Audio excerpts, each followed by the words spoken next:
శ్రీ గురుభ్యో నమః. శని కుంభరాశిలో వక్రగమనంలోకి వచ్చేసాడు. జూన్ 30వ తేదీ ఉదయం నుంచి ప్రారంభమై నవంబర్ 15వ తేదీ వరకు అంటే 139 రోజుల పాటు శని వక్రంలో ఉంటాడు. అంటే ఇది శిక్షాకాలము. మనం చేసుకున్నటువంటి పాపాలు ఉంటాయి, మనం చేసుకున్న పుణ్యాలు ఉంటాయి కనుక ఆ పుణ్య పాపాలను లెక్కించి అవసరమైనటువంటి చోట అవార్డులు రివార్డులు ఇవ్వటం, కొన్ని చోట్ల ఇబ్బందులుగా ఉంటే అక్కడ శిక్షలు వేయటం, ఇవి జరుగుతుంటాయి ప్రతి సంవత్సరం. అయితే జూన్ 30వ తేదీ అయితే మనం ఇప్పుడు వీడియో చేస్తున్న ఏమిటి అనుకోవచ్చు. విషయం చెప్తా. జూన్ 30వ తేదీ వక్రగమనంలోకి ప్రారంభం కాగానే ఆయన ఒక 15 రోజుల పాటు సేద తీర్చుకొని జూలై 16వ తేదీ మధ్యాహ్నం 11:19 ఆ టేబుల్ దగ్గరికి వచ్చేసి ఫైల్స్ తీయటం మొదలెట్టి ఇంకా జడ్జిమెంట్స్ ఇవ్వటం స్టార్ట్ చేస్తాడు. ఇంతగా జడ్జిమెంట్స్ ఎప్పుడు స్టార్ట్ చేస్తాడు?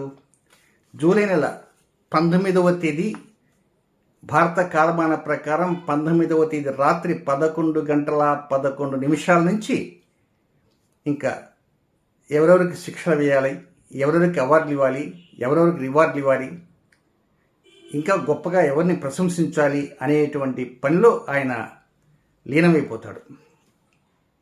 అయితే మధ్యలో కొంత రెస్ట్ కూడా తీసుకుని ఉంటాడు. అయితే ముఖ్యంగా రాజకీయ రంగంలో ఉండేవారు ఎక్కువ జాగ్రత్తలు తీసుకోవాలి. వారు ముఖ్యమంత్రి పదవుల్లో ఉండవచ్చు, మాజీ ముఖ్యమంత్రి పదవుల్లో ఉండవచ్చు. ఏదైనా సరే అది చిన్న పోస్టింగ్ కావచ్చు, పెద్ద పోస్టింగ్ కావచ్చు, అతిపెద్ద పోస్టింగ్ కావచ్చు, భారతదేశంలో కూడా విదేశాల్లో కావచ్చు, ఎక్కడైనా రాజకీయ రంగంలో ఉండేవారిపైన దాని యొక్క ప్రభావం ఎక్కువగా ఉంటుందనే విషయాన్ని గమనించాలి. దీనికి తోడు కొంత వాతావరణం మీద కొంచెం అధికంగా దాని ప్రభావం కూడా ఉంటుంటుంది ఇదే సమయంలో. ఎందుకంటే ఇదే సమయంలోనే శని నక్షత్రమైనటువంటి ఉత్తరాభాద్రలో రాహు కూడా సంచారం చేస్తున్నాడు. అది కూడా ఇదే సమయంలో జరుగుతుంటుంది. అయితే ఇక్కడ ఈ 12 రాసుల్లో జన్మించి ఉంటారు కనుక ఈ 12 రాసుల్లో జన్మించిన వారందరికీ కొన్ని ముఖ్యమైన సమయాలంటూ తెలియజేస్తున్నాను. ఇంతకని ఏం చేస్తాడు? శిక్షిస్తాడు. అందరినీ శిక్షిస్తాడా? కొంతమందిని శిక్షిస్తాడు, కొంతమందిని రక్షిస్తాడు. ఆ రక్షించే సమయంలో కూడా ఎంతో కొంత మనకు ముట్ట చెప్పి రక్షిస్తాడు. చాలా వరకు లబ్ధిని ఇస్తాడు. కొంతమందికి తాట తీసే విధంగా శిక్ష కాలాన్ని కొంతవరకు దారుణంగా యాక్షన్ చేస్తుంటాడు. సరే, దాని గురించి మనం ఆందోళన చెందాల్సిన అవసరంలే. మన నుదిటి వ్రాత ప్రకారం జరుగుతుంటుందని కొట్టేసుకోపోతుంటారు. కానీ మనం పాటికి మనం కొంత భగవత్ ఆరాధనకి ప్రాధాన్యత ఇవ్వాలి.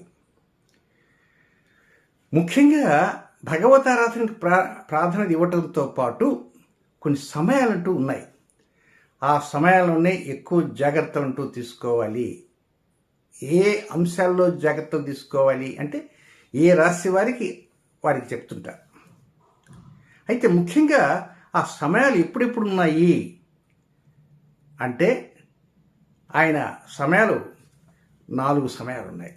ఈ మొత్తం 139 రోజుల్లో మధ్యలో ఆయన విశ్రాంతి తీసుకొని కాసేపు నిద్రపోయి మళ్ళా వచ్చి టేబుల్ దగ్గర కూర్చొని పెన్ తీసుకొని ఫైల్స్ తీసుకొని చెబుతూ ఉంటాడు ఎవరెవరికి ఏమేమి అందించాలా అని. ఈ నేపథ్యంలో ఈ జూలై 19వ తేదీ రాత్రి 11:11 మొదటి సమయం ప్రారంభమవుతుంది. జూలై 19వ తేదీ రాత్రి 11:11 నుంచి ఆగస్టు 2వ తేదీ రాత్రి 10:06 వరకు మాత్రమే మొదటి సమయము. ఆ తర్వాత మళ్ళీ రెస్ట్ తీసుకుంటాడు. తిరిగి రెండవ సమయం ఎప్పుడంటే ఆగస్టు 16వ తేదీ రాత్రి 7:44 మళ్ళీ టేబుల్ దగ్గర కూర్చుంటాడు. ఆగస్టు 30వ తేదీ మంత్ ఎండింగ్కి ముందు ఒకరోజు ముందు ఆగస్టు 30వ తేదీ మధ్యాహ్నం 3:46 వరకు మాత్రమే ఫైల్స్ మీద కుస్తీ పడుతుంటాడు. ఇది రెండవ సమయం. ఇక మూడవ సమయం ఎప్పుడంటే సెప్టెంబర్ 13వ తేదీ ఉదయం 9:35 ఇవన్నీ భారత కాలమాన ప్రకారం చెప్పే సమయాలు ఉన్నాయి. సెప్టెంబర్ 13వ తేదీ ఉదయం 9:35 నుంచి 26వ తేదీ అంటే సెప్టెంబర్ 26వ తేదీ అర్ధరాత్రి వరకు 12 గంటల వరకు ఇది 3వ సమయం. ఆ తర్వాత మళ్ళా విశ్రాంతికి వెళ్ళిపోతాడు. నెక్స్ట్ చివరి సమయం 4వ సమయం. అది ఎప్పుడంటే అక్టోబర్ 23వ తేదీ రాత్రి 12:42 నుంచి ప్రారంభమై నవంబర్ 6వ తేదీ ఉదయం 8:47 దాకా ఇది 4వ సమయం. ఈ 4 సమయాల్లోనే ఫైల్స్ తీస్తాడు. కనుక భగవతారాధన అనేటువంటిది మనం ఎప్పుడూ చేస్తుంటాం. కానీ ప్రత్యేకంగా శనిగ్రహ అనుగ్రహం కోసంగా లలిత త్రిశిలకు సంబంధించినటువంటి 60 హ్రీం బీజాక్షర నామాలను ప్రణతి టెలివిజన్లో పైన మెనూ బార్లో కమ్యూనిటీ అని ఉంటుంది. ఆ కమ్యూనిటీలో కొంచెం వెనక్కి వెళ్తే ఆ 60 నామాలు ఉంటాయి. ఆ 60 నామాలని ప్రతిరోజు కూడా పఠించడానికి ప్రయత్నం చేయండి. ముఖ్యంగా ఏ రోజు పఠించినా ఏ రోజు పఠించకపోయినా ఇప్పుడు చెప్పినటువంటి 4 పాయింట్స్ ఉన్నాయిగా.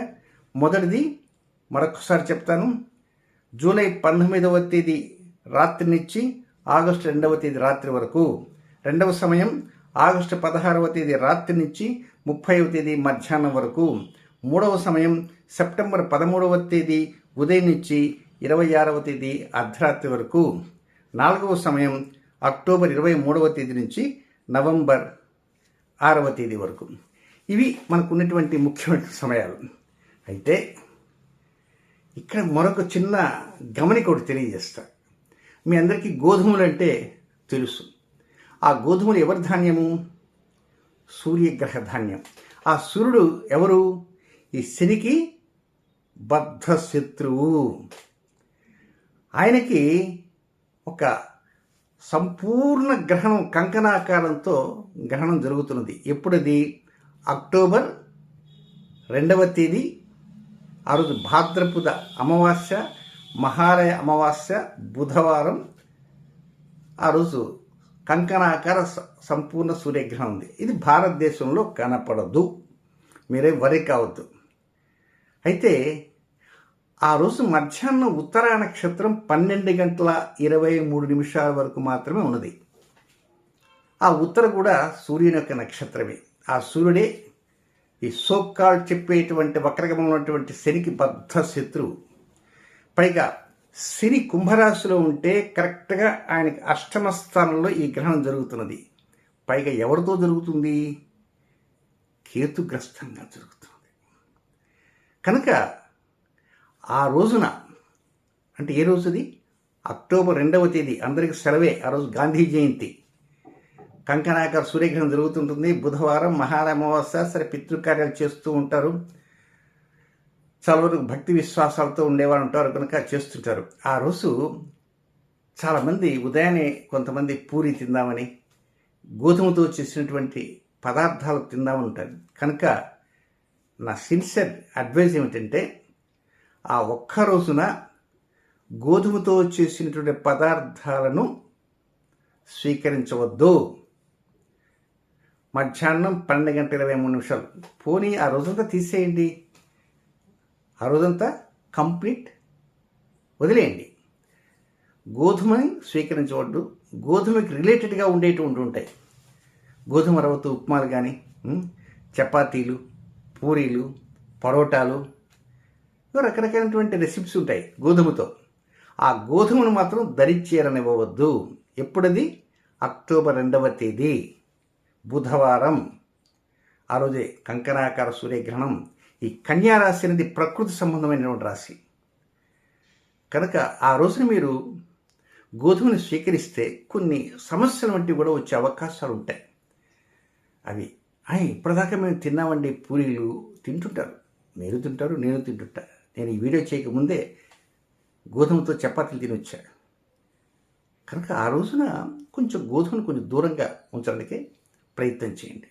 సో ఆ తర్వాత చెప్పొచ్చేది ఏమిటంటే రాజకీయ రంగంలో ఉండేటువంటి వారు కొన్ని జాగ్రత్తలు తీసుకోండి. ఇది ప్రపంచ రాజకీయ రంగంపై దీని యొక్క ప్రభావం ఉంటుంది. కేంద్ర ప్రభుత్వాల్లో కావచ్చు, రాష్ట్ర ప్రభుత్వాల్లో కావచ్చు, అటు కర్ణాటక కావచ్చు, తెలంగాణ కావచ్చు, ఆంధ్రప్రదేశ్ కావచ్చు, ఉత్తరప్రదేశ్ కావచ్చు, ఎవరు రకరకాలు ఉన్నాయి, బీహార్, వెస్ట్ బెంగాల్, తమిళనాడు.